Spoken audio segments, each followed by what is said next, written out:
Yo people, what's up? Welcome to another Magic the Gathering Commander video. And today we're going through the last tribal, which is the Black Tribal. And that's the one I had the most difficulty with, actually, because I didn't want to go zombies, because I think that's boring.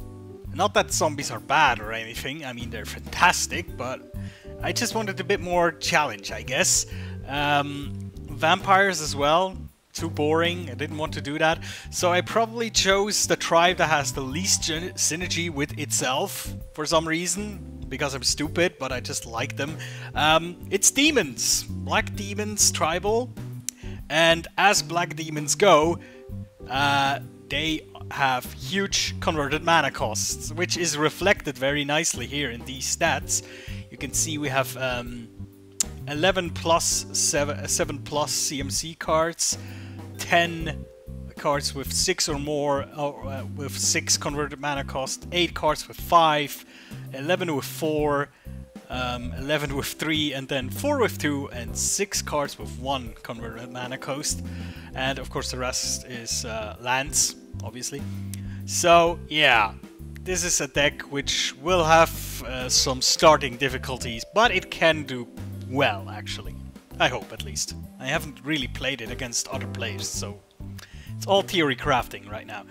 Alright, so let's look at our general. I had a nice selection, but I chose the one that is the least dangerous to myself and the one that has like the most utility. So I chose Razaketh the Foul-Blooded. He's from the... oh god, I always forget the name of this set. Hour of Devastation, I think it's called, right? This block, he costs a whopping 8 mana. But of course he's an 8/8 flying trample demon, which is nice. His ability is very simple. You pay 2 life and sacrifice another creature, search your library for a card and put a card into your hand, shuffle your library. So it's a diabolic tutor, or just a tutor for 2 life. Of course you have to sacrifice a creature, but the beautiful thing is, as long as you have other creatures on the field, you can play this, pay 2 life, sack something, and get the answer you need.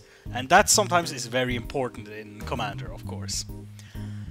So let's look at the other creatures, and the thing is, I don't really have a specific game plan with this deck. It's just huge big creatures and nasty spells. And hopefully you will be living long enough to get these out. Maybe. Well, we'll see. First up we have the Abhorrent Overlord. I think that actually is one that features in another deck as well from me. Probably blue-black or red-black, I'm not sure. Well, he's a flying demon, 6/6. That's actually a theme among most demons, that they are flying. So that alone will be able to bring your opponent slow quite nicely, because most decks have actually quite trouble dealing with flying creatures. So yeah, 6/6 flying, and when he enters the battlefield you get a number of 1/1 black harpy creatures under your control, equal to your devotion to black. And with this deck, if you have like 2 creatures out or 3, you're gonna get like 6 to 10 harpies. It's actually quite funny. So he can really flood the board. Then the Abyssal Persecutor, he is an early game option, funny enough, because he is only costing 4 converted mana cost, 2 and 2 black. He's a flying trample 6/6 demon, so he can go in for some early damage and he can defend very well. But you have to get rid of him eventually, because you can't win the game and your opponents can't lose the game. But this might actually be your insurance.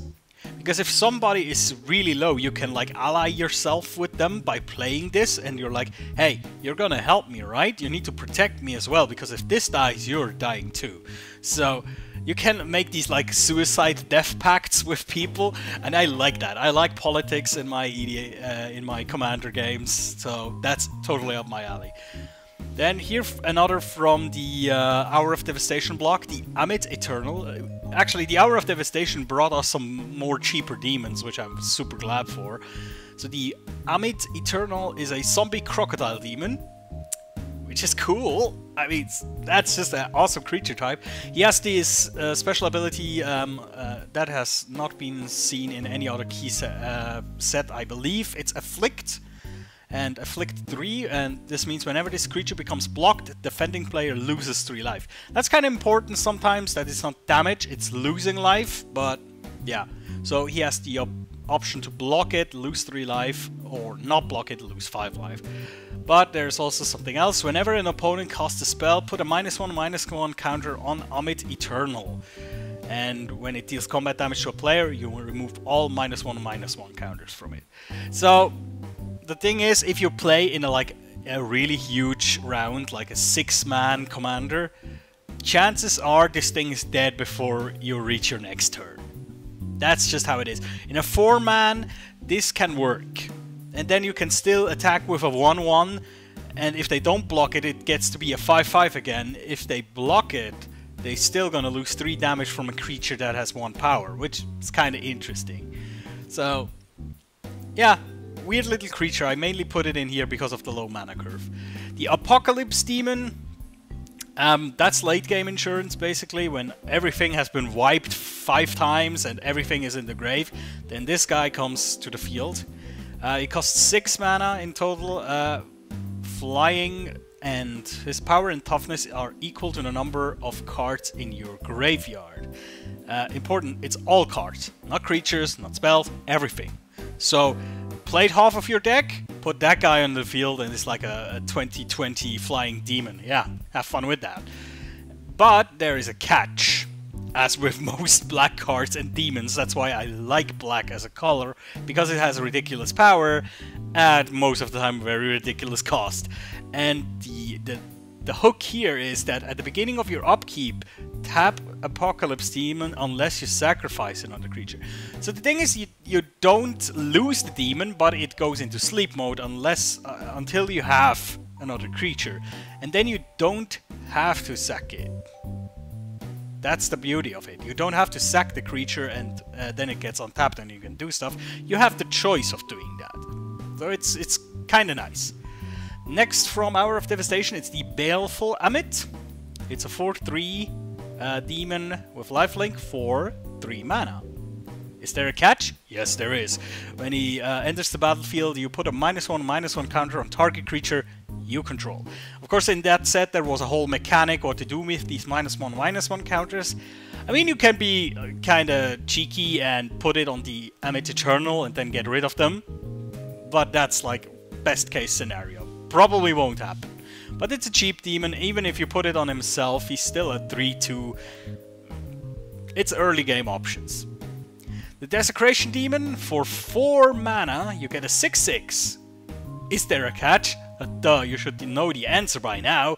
It's a flying demon, but of course at the beginning of each combat, any opponent, note any, it doesn't even have to be somebody who is actually part of the combat that is going to happen.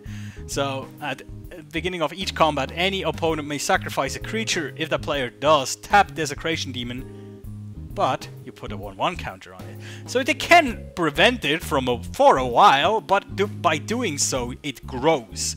So if it's basically not dealing with the problem, it's just postponing it and making it bigger. It's actually kind of a metaphor of what you should not do in life, which is kind of interesting. Don't push your problems out, they're gonna get bigger. So yeah, this is basically meaning that the enemy has to deal with this with a kill spell or anything like that, otherwise they're gonna lose creatures and it's gonna grow bigger in the end. So yeah, nice. Eater of Hope, 7 mana for a 6/4 flying demon. 1 black mana, you can sacrifice another creature and regenerate it. So that's 1 guy who can survive a board wipe, which is nice. 2 and a black mana, sacrifice 2 other creatures and destroy something. Sometimes that will be needed, but you have to remember we only have demons in this deck, and sacrificing 2 demons to destroy something else most of the time will not be worth it, but I just like to have the options. The Extractor Demon, 6 mana for a 5/5 flying demon. He has Unearth, so you can get this card back to the battlefield. It's gained haste, and you exile it at the beginning of your next end step or whenever it would leave the battlefield. So there's no way, cheeky tactic to get it back into your hand or something. It always will be exiled whenever it leaves the battlefield next time. So, it has another ability. Whenever another creature leaves the battlefield, you may have target player put the top 2 cards of his or her library into his or her graveyard. If this is on the battlefield while a board wipe happens, that might be interesting. You get to mill a lot of stuff, and of course it's a big body with flying. Again, nice. You know, you notice the difference here. Most other tribal decks were like, oh, lots of small creatures and you have to make them in something big. And here we have just big chunks of meat flying around and punching people. So it's a bit another drive for this deck. Next is the Halo Hunter. He costs in total 5 mana. He costs 3 black mana, so he's actually very good with the Abhorrent Overlord. He functions very well with that one. If he's on the battlefield and the Abhorrent Overlord hits, so you get... I don't think the Overlord counts itself. If it does, you get 5 harpies. If it doesn't, you get still 3, so that's nice. He has Intimidate, so not flying, but Intimidate, which... sometimes it will work. It's a 6/3 demon, so that's a good attacker, not a good defender. And he, if he enters the battlefield, destroy target angel. There will be times where that comes into play. I know there are these angel commander decks out there, so sometimes you'll get a bonus out of that, sometimes you won't. The Harvester of Souls, that's probably one of the more famous demons played in a lot of decks, especially sacrifice-based deck. He's a 5/5 demon for 6, he has Death Touch, and whenever another non-token creature dies, you may draw a card. Again, board wipes are your friends. General Mayhem and Chaos is the friend of this demon, so if you can put him out, try to wreak as much havoc as you can. Hellcarver Demon, that's a funny one, because that can turn the game around quite quickly and can make everything crazy. So it's a flying 6/6 demon for 6 mana, and when Hellcarver Demon deals damage, combat damage that is, to a player, sacrifice all other permanents you control. Not him, everything else. And discard your hand. So you need to need to know what you're going in for with this. And then you exile the top 6 cards of your library. You may cast any number of non-land cards exiled this way without paying its mana costs. So you really have to be careful with this, because A, you're killing all your lands. B, you're not getting any more lands. So if somebody is smart, he will wait with a kill spell until you resolve this, and by God's sake, you hit 6 lands, and then, ha, kill your demon. You have nothing now. So this must be a finisher for you. You must be damn sure that you can survive after this hits. Alright? It can be amazing. You can hit 6 demons and smash people. You might also hit 6 lands and be dead. So, tread with care. Herald of Anguish. This is from Kaladesh, I believe. A 5/5 demon with flying. He comes for 7 mana. He has Improvise. You can use your artifacts to help cast this spell. You can tap them, and for each artifact you're tapping, you get 1 mana to pay for this spell. As I said, he's flying. At the beginning of each of your end steps, each opponent discards a card. That works quite well, you know, getting rid of opponent's cards in Commander is always good. And for 1 and a black, you can sacrifice an artifact and target creature gets -2/-2 until end of turn. Might come in handy sometimes, not really looking forward to using this ability often, actually. Then the Indulgent Tormentor. This is actually from Iconic Masters, at least I got it from there. 5 mana for a 5/3 flying demon, so a very offensive statted creature. And at the beginning of your upkeep, draw a card unless target opponent sacrifices a creature or pays 3 life. Of course, it's bad that you give your opponents the choice of losing life or sacrificing a creature, so they most all the time will pay 3 life. The beauty is you can target an opponent, so if there's somebody low life on the table, target him always, because then he might be more inclined to not do anything and let you draw a card, or sacrificing creatures. So, and even with opponents that have a lot of health, this might catch on after a while, and they want to get rid of it for sure. Pet Soul Hoarder, this was my other choice for Commander. Maybe I'll switch out at one point just to see how it is. Anyways, he comes for 6 mana, he's a 6/6 flying demon, and when a permanent owned by another player is put into the graveyard from the battlefield, you draw a card and you lose 1 life. So it, again, board wipes are funny with this. And this is permanent as well, so it counts for tokens. The thing you have to watch out for is you draw. You have to. There's no option to not do this, so you need to calculate sometimes before you put this out. You might kill yourself. Lord of the Void, very cool creature. For 7 mana you get a flying 7/7 demon. Sweet. And when he deals combat damage to a player, exile the top 7 cards of that player's library. Then put a creature card from among them onto the battlefield under your control. So not only does it just gets rid of 7 cards of the opponent's deck, and he cannot get them, they're exiled. If you hit the creature in those 7 cards, which with most commander decks is a good chance, with some it's even a better chance. I mean, there might be the odd spell-based deck, and you will just exile 7 spells, which is also nice. But just imagine hitting a Terastodon, or something like that, something ridiculous, an Eldrazi. You're just like, yeah, that's mine now, thank you. It's sweet, it's absolute sweet. It's a hell to get out and to attack with for 7 mana, but it's worth. Here's another general option, Neferox, Overlord of Grixis, 6 mana, flying, 5/5. He has Exalted, so whenever a creature you control attacks alone, gets +1/+1. So if he attacks alone, 6/6. And when he attacks alone, defending player sacrifices a creature, which is kind of sweet. Obnixilis the Fallen. Obnixilis is actually 3 times in this deck, which is kind of funny. First is the Fallen one for 5 mana. It's actually the cheapest one as well, if I remember correctly. It's 3/3 and it has landfall. Whenever a land enters the battlefield under your control, you may have target player lose 3 life. If you do, which most of the time you will, put 3 1/1 counters on Obnixilis the Fallen. This can get big very fast. If you hit, let's say sometimes you get this out in turn 4, turn 3 even, if you're really lucky. And then imagine hitting 3 land drops, just 3. That's 9 power. He's at 12/12 at this point. You cannot ignore that. That is gonna smack you.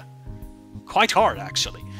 Next up, we have Obnixilis Unshackled, also a choice for Commander, in my opinion. Flying Trample 4/4, which is not so cool for 6 mana, but whenever an opponent searches his library, that player sacrifices a creature and loses 10 life. Sweet. And whenever another creature dies, you put a 1/1 counter on Obnixilis the Unshackled. So, the thing is, if I want him as a commander, I would need to structure the deck around him quite differently. I would have put in lots of effects that lets everybody search for things, a lot of maybe discard, a lot of destruction spells. I would just fuck with my opponent this way. But I wanted to do a tribal, so that's why he's not the general, I guess. Pestilence Demon, a really strong option in this deck. He costs 8 mana, that's a lot, but he's a 7/6 flying demon. And the cool thing is, for 1 black mana, you can have Pestilence Demon deal 1 damage to each creature and each player. Meaning, anything that has 5 power or less, you can safely wipe every round. 5 toughness or less, I think it is. Yeah, because if you wipe for 6, you kill Pestilence Demon. But most of the time, you'll play him, and either in that round or in the next round, you're going for 5 damage to everything. And then you can keep doing that, and while you're doing that, you attack your enemies with your flying demon army, and they will get lower faster than you do. So this will just accelerate your racing game so much faster. Then we have the Razorjaw Oni. I have to be honest, I put that in here because I didn't have enough good demons. I'm actually lacking a lot of very key demons, I think. It's a cheap one, 3 and a black. It's a 5/4, also cool, but when he is in play, black creatures can't block. That's okay against other black decks. Sometimes that will be your death, so be careful with this one. Seizan, Preventer of Truth, Perverter of Truth, not Preventer. He does not prevent anything, actually. Another interesting option for a general, but for me, he just gives too much benefit to your opponent. Basically, if you play him, then at the beginning of each player's upkeep, that player loses 2 life and draws 2 cards. It accelerates the game so massively because everybody is losing life, but everybody is getting all the spells and all the creatures and all the lands. Problem is, it starts with the opponents, not with you. If it would start with you, that would be the best thing, but it doesn't. Only way to actually get this out in an opponent's turn would be something like the Vedalken Ori, I think it's called, where you can play spells in other people's turns, any spells. So maybe I'll actually put it in here. A lot of these demons would be very good if you put them in at the end of somebody's turn. Next up, super cheap, love it, Soul Cage Fiend, 3 mana for a 3/2 demon. When he dies, each player loses 3 life, so you included. The Stronghold Overseer, it's 6 mana for a 5/5 flying creature with Shadow. When was the last time you saw a creature with Shadow?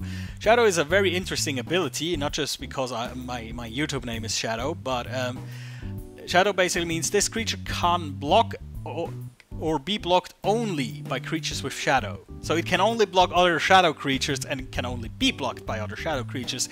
In most games that will make it useless as a blocker and absolutely unstoppable as an attacker. Because I don't think I have ever had a game where another player had a creature with Shadow in play. Which is kind of interesting because for 2 black mana you can have creatures with Shadow get +1/+0 until end of turn and creatures without Shadow get -1/-0 until end of turn. So we can actually pump this guy and slow everything down. You can use this defensively. If somebody attacks you, spend, I don't know, 10 mana, makes everything -5. That's kind of sweet. You can spend it offensively if you only have him to attack with. Otherwise, it's a pretty bad deal to actually get -1 on everything else and +1 on him. But yeah. And last creature, the Tombstalker. That's an interesting picture. Oh, that's from the Future Sight set. Alright. So it's a 5/5 flying demon with Delve. So you can remove any number of cards from your graveyard, you exile them, and then you may have the cost of the spell reduced by 1 for each card you exiled. So at the best you can exile 6 cards and play this for 2. It's a nice touch. Probably won't be happening too much early game, but still, sometimes that can be very nice. Alright, let's look at the rest of our spells and instances and stuff. So we'll start with instances. First off, we have Dismember. A very notorious spell because 1 mana for a -5/-5 is quite insane. Not so much in Commander as it was in normal, in Modern and stuff, but still, it can come out of nowhere and it can catch people off guard. Midnight Charm, choose 1. Midnight Charm deals 1 damage to target creature and you gain 1 life. Meh. Target creature gains first strike. Ah, more interesting. And tap target creature. So the thing is, you get access to 2 effects that black normally does not get that regularly. Tapping creatures and first strike is most of the time a red or a white ability. Well, tapping is a white ability most of the time, or a blue one, and first strike is red and white only most of the time. And you have stuff with Death Touch, so first strike is quite nasty with this. Sometimes they will multi-block your stuff just to kill it. And then you're like, ha, Midnight Charm, all your things die. Have fun with that. So, I like this. It's a nice little like cantrip, you know, you just can whip it out and do something interesting. You might actually kill something with that 1 damage at one point, but yeah. Murder, simple, Simple as it gets. That's really one of the most simple cards I've ever seen. It's like, murder, what does it do? It murders things. Ah, yes, of course. Silence the Believers. It's a scalable removal spell, which I'm a fan of. Basically, you pay 4 to exile any number of target creatures and all auras attached to them, and basically for each target you pay 3 mana more. So 4 for the first one, and then 2 and a black for the next one, and the next one. Most of the time you'll get it off for 2, maybe 3, but sometimes that will be enough. And you exile the things and everything that's attached to them, so if they have nasty auras on them, you'll get rid of them. That's nice too, because there's sometimes this stupid stuff that you really want to get rid of. Suffer the Past. That might be a finisher. Sometimes you just don't have the power to get through the opponent's defense. Sometimes you don't have the time to attack and attack again, but sometimes you have a lot of mana, and the opponents have a lot of cards in their graves. So this exiles X cards from target player's graveyard. For each card exiled this way, that player loses 1 life and you gain 1 life. Firing this off for 10 to kill somebody will put you in a very good spot, because it kills them and it puts you up 10 more life. So you can use this very offensively, you can use it to save your life. It's very neat. Also, it gets rid of stuff in target players' graveyards. That might come in handy as well sometimes. And classic Tragic Slip, -13, -13. Well, it's a -1/-1 for 1 mana, but of course if something died this turn, it's -13, -13 until end of turn. Quite sweet. Next up we have the Sorceries. Here we get a bit more over the top and costly. First off, Deadly Tempest. 4 and 2 black for destroy all creatures. Each opponent loses life equal to the number of creatures he or she controlled that were destroyed this way. That's just a big fuck you to token decks. If somebody thinks he can throw out infinite tokens, yeah, have fun with that. You die. Next up, Diabolic Revelations, a scalable Diabolic Tutor, basically. Base cost is 6, so it's more costly than a normal Diabolic Tutor, but the X is for the cards you'll search. So you search your library for X cards and put those cards into your hand, shuffle your library. I think as soon as you can fire this for 2, it's actually worth. For 1, it's desperate. For 2, it's okay. For 3, it's getting ridiculous, and if you can fire this for 4, yeah, you'll be in a good spot. In Garruk's Wake, one of the most broken one-sided board wipes I've ever seen. I know a lot of people in my playgroup, actually, there's people saying we should ban this. I can see why. But it's a sorcery, so at least it's not at the end of your turn. You can do this and then attack them all. You have to do it in your turn. They can kind of react to it most of the time, hopefully. And it costs fucking 9 mana. But still, it will end games. Life's Finale, 6 for destroy all creatures, then search target opponent's library for up to 3 creatures, put them into his or her graveyard, and then that player shuffles his or her library. So, get rid of everything and then choose the player who thinks has the most evil creatures, and get rid of 3 more. That's a good deal. You really, really need to do that sometimes, especially there. From experience, you will know what your friends play. And you know there's these creatures you absolutely hate that will fuck your deck. Just get rid of them with this. And if you can't find them in their library, you at least know they're in their hands. Which is not very comforting, but at least you know. Living Dead.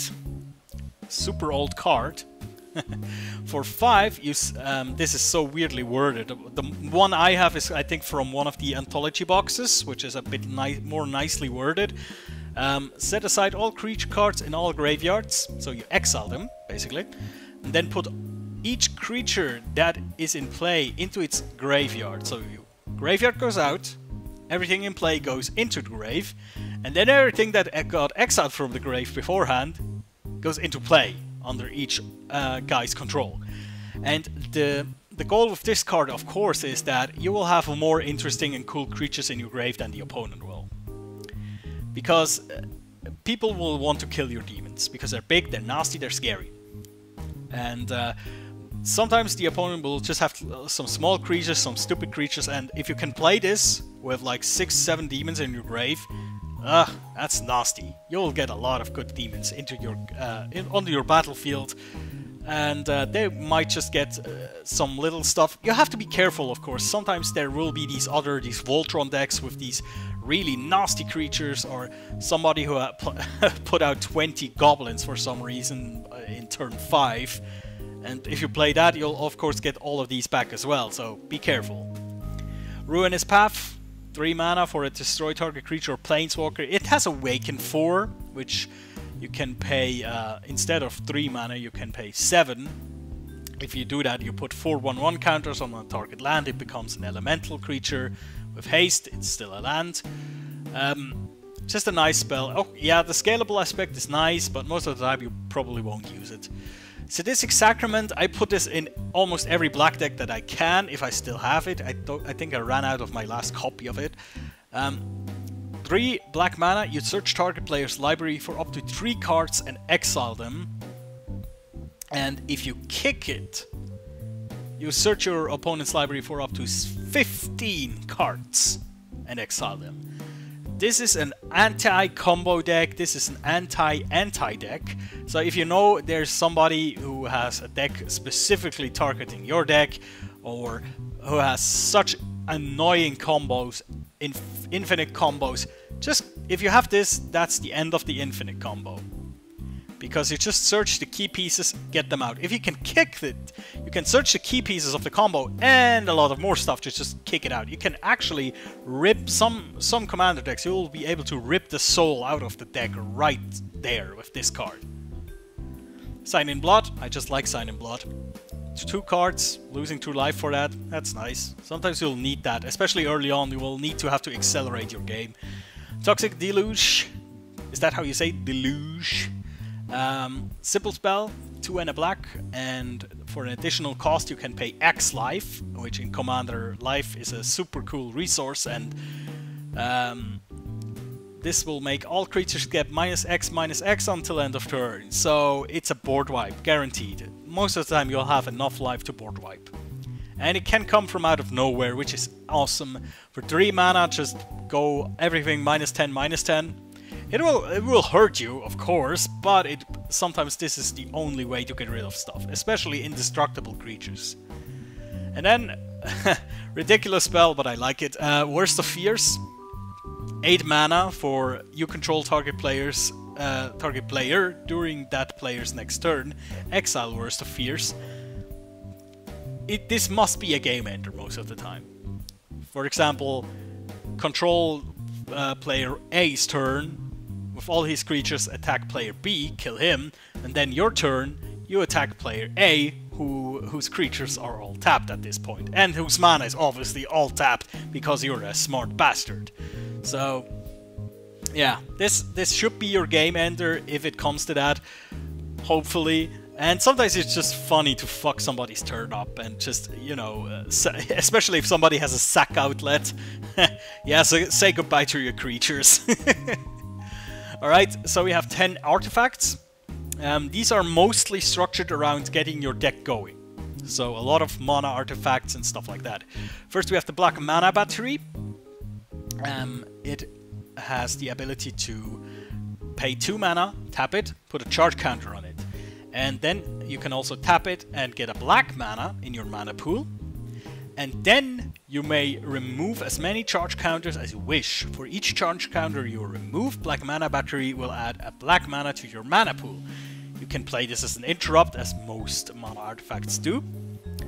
And basically what you want to do is, early you will use it just to produce mana, and as soon as you can afford it, or sometimes you'll just not have enough mana to play anything, you'll start to put charge counters on this, and then rock something out very early. That's the goal, at least. Bontu's Monument will help you immensely putting out your demons. It's also from Hour of Devastation. And for 3 mana, you can make black creature spells you cost 1 less mana to cast. And whenever you cast such a black creature spell, each opponent loses 1 life and you gain 1 life. Again, in the long run, in a big game, this can actually really make the difference. If you play 3 or 4 creatures, that is a life difference of 8 on each of your opponents, because 4+ for you, 4- for them. Actually, it's even more, because you get... wait. If you do this 4 times, everybody loses 4 life, and you get 16, actually. There we go. It's even bigger. So, yeah, Bontu's Monument, a big fan of it in this deck. Charcoal Diamond, just a black mana source. It comes tapped into play, but yeah, it's okay. Expedition Map, searching more basic lands, thinning out your library. Very good. Mycosynth, oh god, how do you even say that? Mycosynth? Mycosynth? Wellspring. When it enters the battlefield or is put into the graveyard from the battlefield, you must search your library for a basic land card, reveal it, put it in your hand. So, most of the time you'll play it early, get a land out of it. If somebody board wipes all permanents or non-land permanents, you get another basic land, which puts you in a nice position as well. Nihil Spellbomb, getting rid of players' graveyard, and for 1 mana then draw a card, will sometimes be very important in the early game as well. Oracle's Vault, again, Hour of Devastation. 2 mana, tap, exile top card of your library. Until end of turn you may play that card. Put a brick counter on Oracle's Vault. And you want to have these brick counters on this thing as soon as possible, because you can also tap it and exile the top card of your library. Until end of turn you may play that card without paying its mana cost. But you can only do that if you have 3 or more brick counters on Oracle's Vault. So sometimes you will have to throw away 3 cool cards for this to activate, and then you can just go and pump out all the awesome spells. Traveler's Amulet, again a cheap option to search your library for a basic land card, reveal it, put it in your hand. Urza's Incubator, for 3 mana you can play it and choose a creature type, and creature spells of chosen type cost 2 less to cast. Very important, counts for everybody, right? So if you play against somebody who has also a lot of demons, you need to be prepared for that. They will be rocking out these creatures as fast as you will. And then Whip of Erebos, because that is an insane card. I love Whip of Erebos. Most black decks should use it. I'm convinced. Basically, creatures you control have lifelink, which is great as it is. And then for 2 and 2 black mana, you can tap it and return target creature card from your graveyard to the battlefield. Means enter the battlefield effects will trigger. And it gains haste, exile it at the beginning of the next end step. If it would leave the battlefield, exile it instead, or putting it anywhere else. Instead of putting it anywhere else. You can only activate this as a sorcery, so only in your turn, but you know, attacking with stuff and then next turn if something died or if somebody board wiped, just bring something back, like an Abhorrent Overlord sometimes, you know, can bring you so much additional power, and the attack of that creature with haste, sometimes people will not see it coming. It's beautiful. Because it's an artifact, if you have 8 mana you can play it and activate it at the same time. So there's a lot of interesting stuff you can do with the Whip of Erebos. And now we have 9 enchantments, because black is the color of cool enchantments, along with white, to be fair. But black has the coolest ones, in my opinion. First one, we have Baneful Omen, because I think that fits very well with the demon theme, right? Because it's like, ooh, what demon is coming up next? Well, at the beginning of your end step, you may reveal top card of your library. If you do, each opponent loses life equal to that card's converted mana cost. So that's at average 5 life the opponents will lose, something like that. Sometimes it's 8, which, yeah, it hurts. Obviously it tells your opponent what is going to come up, but still, this is so brutal. Blood Reckoning, if you can put this out very early, this will deteriorate people from attacking you. Especially if they have mass attacks, like huge armies of tokens and goblins and elves and stuff. Because whenever a creature attacks you or a planeswalker you control, that creature's controller loses 1 life, so it counts for each creature separately. So this will deteriorate people from attacking you, which is nice. Curse of Wizardry, better in 1v1s than in complete like 4 to 6 player games. As it enters the battlefield, you choose a color. Whenever a player casts a spell of that chosen color, that player loses 1 life. So you can also choose black, it will hurt you as well. But most of the time you'll choose a color of the opponent's deck. If there's an overlap, of course you're gonna choose that. Or you can do some politicking and single out a specific guy because he's annoying. So lots of options with this card. Death Pit Offering, because I'm booking on not putting out a lot of creatures early. If you have this and no creatures are on your side of the battlefield, you have to put this out and you'll love it. When it enters the battlefield, you sacrifice all creatures you control. Why would you do that? Because the enchantment makes all your creatures get +2/+2. For 4 mana, that's quite nice, especially for black, because black doesn't have a lot of these really boost your creature kind of enchantments. So if you can get this off by turn 4, turn 5, when you haven't played any demons, like turn 4, Death Pit Offering, turn 5, because of Bontu's Monument and Urza's Incubator, you pump out like an 8-power demon. Yeah, that's now a 10/10 flying. You're on a 4-turn clock, mister. Like, oh, that's nasty. Yeah. Death Pit Offering, I really love this card. Grave Betrayal, oh, that's a nasty one as well. Whenever creatures you don't control dies, return it to the battlefield under your control with an additional +1/+1 counter on it at the beginning of your next end step. That creature is a black zombie in addition to its other colors and types. So things die, and then at the beginning of your next end step you get all these things back under your control, assuming they weren't under your control. So everything that is under your control just goes to the grave normally. So that's kind of neat. So at the end of a board wipe, at the end of a awesome crazy combat that had a lot of creatures dying, you'll get all of these things.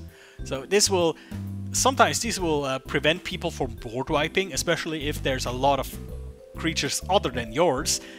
It will prevent people from fighting oftentimes, and if they don't kill this might be their death, especially if you can start board wiping and killing their creatures. Then it's gonna be nasty. Heartless Summoning. Creature spells cost 2 less to cast, or it costs you 2 less to cast, and creatures you control get -1/-1. In most decks this is not good. In demon decks this is super cool, because most of your demons will still be 5/5 with this. And I'll do a little calculation how cheap you can get stuff if you do it correctly. Painful Quandary. Whenever an opponent casts a spell, that player loses 5 life unless he or she discards a card. Again, choices for your opponents, not the best thing. Most of the time you want to choose, that's the better option. But here, losing 5 life is actually kinda nasty, especially if it's every time you play a spell. And discarding card, most of the time it's not an option, because you have, in Commander, all of your cards are awesome. Most of the time. In normal, in Modern, sometimes you'll have like, because you have 4 of most of your cards, you can shed 1 or 2 of these. In Commander, shedding certain cards will be so painful, you actually will have to take 5 life. And at the beginning of the game, most people will take 5, but after some time, yeah, they really have to think about this one. Pestilence, which I think is an enchantment in line with the Pestilence Demon, which is kind of nice. It's like a theme. At the end of the turn, if there are no creatures in play, sacrifice Pestilence. So that happens. And the enchantment has pay 1 black mana. Pestilence deals 1 damage to each creature and each player. So it has the exact same ability as the Pestilence Demon. And this is your way of slowing the game down, while simultaneously accelerating it. It's kind of weird. You slow the game down because you're killing creatures. If you play this turn 4, you can really start to stomp out all the creatures until you're ready. All the while, you're lowering everybody's life total. And then when you're ready, you start to put out the big guns. And the opponents have lost a lot of their creatures, hopefully, and are out of resources. So that's the plan with this. It's stalling and then get people ready to strike them and kill them. Also, because your demons are so big, you can use this as a continuation, like a continuous board wipe effect. Of course, you want to leave some creatures alive, otherwise this dies, but still, it's a very, very strong card in my opinion. And then Underworld connections. I have to say I would have to put a Phyrexian Arena in this, but I didn't have one. Sadly enough, I put like 3 Phyrexian Arenas already in my commander decks in different ones, so I didn't have anyone left here. So I went with Underworld connections, which is fine. You can put this on a land, and that land has pay 1 life, draw 1 card. It's fine. If you get it early, you can really abuse it hard, because you won't be casting a lot of spells early most of the time. So yeah, nice card. Next up, or last up, Planeswalker. The last Ob Nixilis. This time it's the burning one, the reignited one. Costs 5 mana. Comes with 5 loyalty counters, and his +1 is quite good. You draw a card and you lose 1 life. Sweet. -3, destroy target creature. Sweet.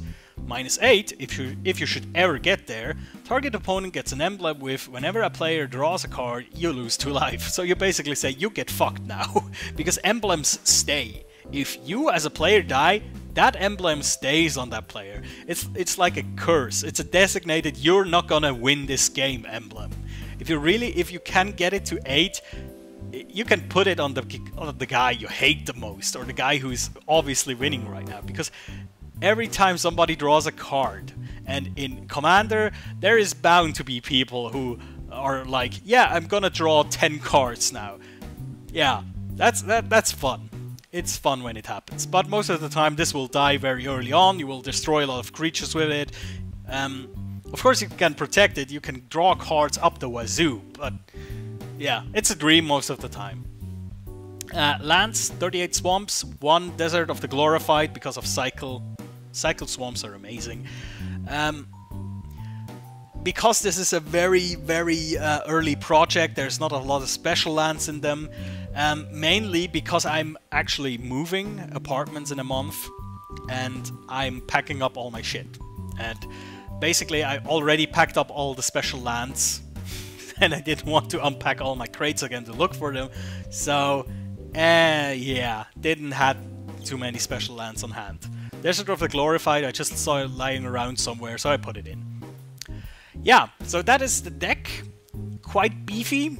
I think the average mana cost is, I think, between 4 and 5, probably. Probably more close to 5. 5 or 6. Yeah, the thing is, if you get a bad start with this deck, mulligan is something you need to do often. You need a good start. You need to have a lot of lands.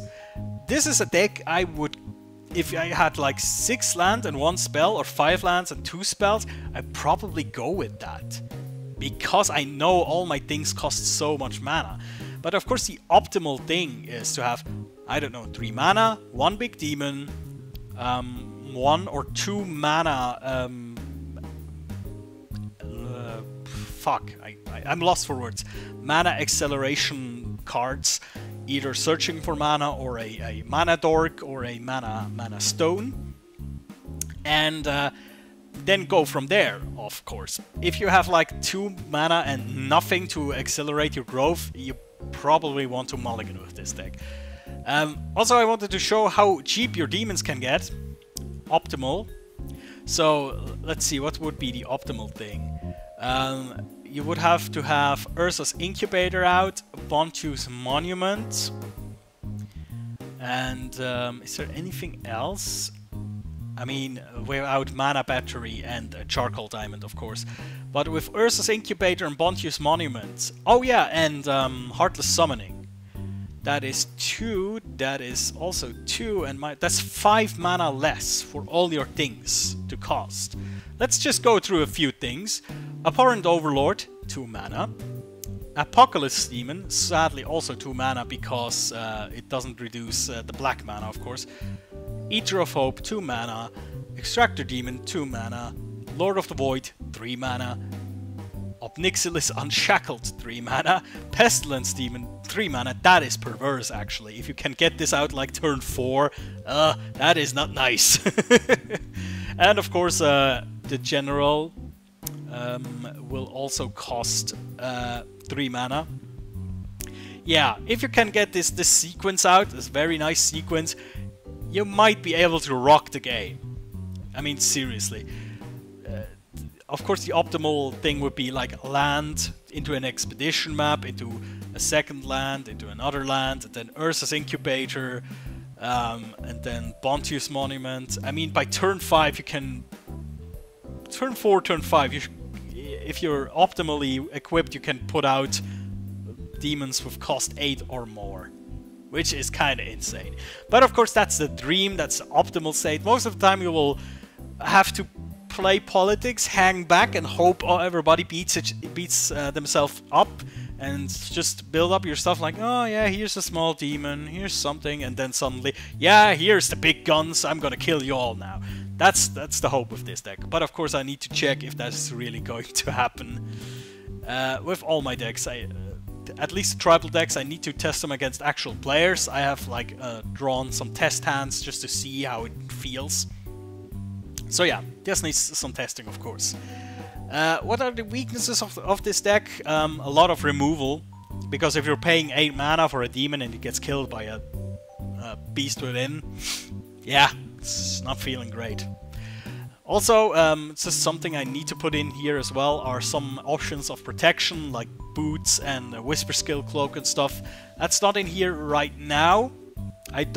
Not quite sure what I would take out. Maybe some of the stupid demons, like the Baleful Amit and the Amit Eternal. I don't know right now. But yeah. Removal, very hard for this deck. Fast decks that will focus you down. In a 1v1 against a fast deck, you have no chance. If somebody is really out for you, he can kill you early. Easy. No problem. I mean, if you get to 5-6 mana, you have the chances of board wiping over and over again. But if somebody's really out for you, especially Voltron decks, you will suffer and you'll probably die with this one. But if you can get into late game, if you can set up some enchantments and some demons, you're set. You're gonna kick somebody's ass, for sure. Alright, guys, this has been another Commander deck. It has been the last of the tribal decks, so I think there's gonna be a bit of a pause in Commander decks right now. I need to test them out, and actually I need to get more cards if I want to make more Commander decks, because I don't have any Soul Rings anymore, none of the boots anymore. I don't have these key cards anymore. I need to have more of those, so yeah. But of course, I wanted to rush this out before Christmas, because there's going to be a little break over Christmas and New Year. So yeah. Guys, thank you very much for watching. I hope you had fun. I'll see you next time. Take care.